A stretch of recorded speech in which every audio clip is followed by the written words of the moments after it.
անվտանգություն, ինքնիշխանություն, վճռականություն, դիմակայունություն,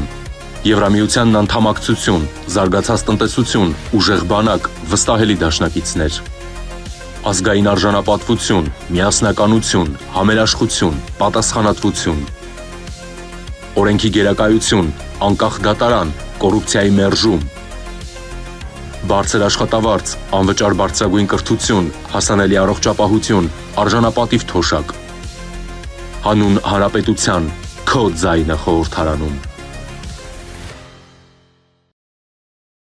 Իդեալ համակարգը տեղաբաշխում է 1 միլիարդ դրամի գովազդային ֆոնդ նորակառույց բնակարանների բոլոր շահառուների միջև։ Յուրաքանչյուր ընտանիք կարող է ստանալ 500,000 դրամի սերտիֆիկատ, որը կդառնա ձեր առաջին քայլը բնակարանը երազանքի տուն դարձնելու ճանապարհին։ Բոլորս էլ ամեն տարի տեսնում ենք շպիոնական սկանդալներ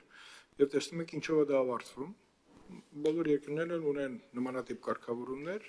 բայց երբ որ չես անցնում սկանդալների միջով, այդ կարգավորումները հնարավորություն տալի լավ էֆեկտիվ աշխատանք կազմակերպելու համար, դա է սա։ Հիմնական զեկուցողին հարցեր ավարտվեցին,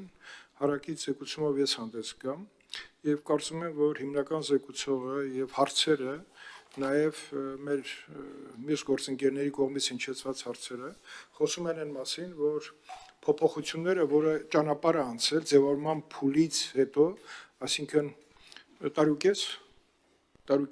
մեկ տարուկես կառույցը ձևավորելով հասել է մի աստիճանի, որտեղ 3 տարի։ 3 տարվա ընթացքում արդեն եկել է այն ժամանակը, որ արդեն մոտեցել ենք այս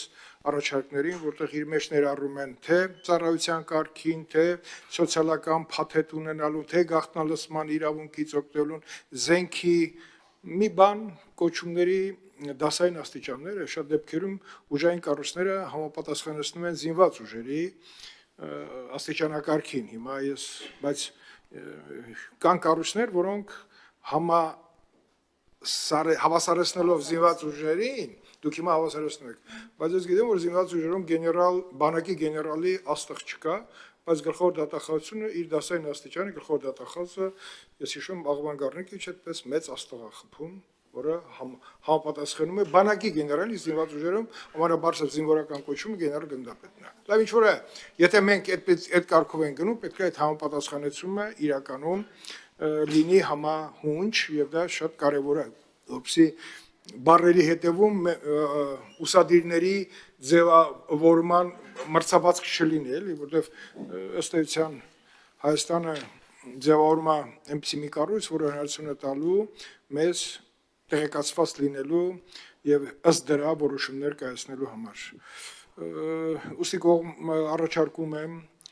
կողմ քվեարկել անպայման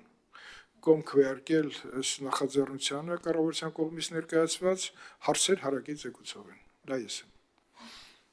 Հարցեր չկան, եզրափակիչ ելույթի համար ես լիագումարում որոշ բաներ կավելացնեմ։